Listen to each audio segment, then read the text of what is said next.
Sometime path not attached to the profile, then sweep can be create a small distance between the profile and path.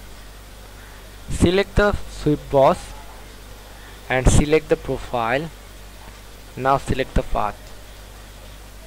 After selecting, you can see the small distance between the path and sweep feature. This is the path and this is the sweep feature. Here is small distance between path and the sweep feature. Now click OK. If you wish to sweep a profile along several edges, you can do so by using Smart Selection. To do that, simply click the icon of the sweep brush and select the sketch profile and right click the edges, then Selection Manager and select the edges of the solid body you want to sweep.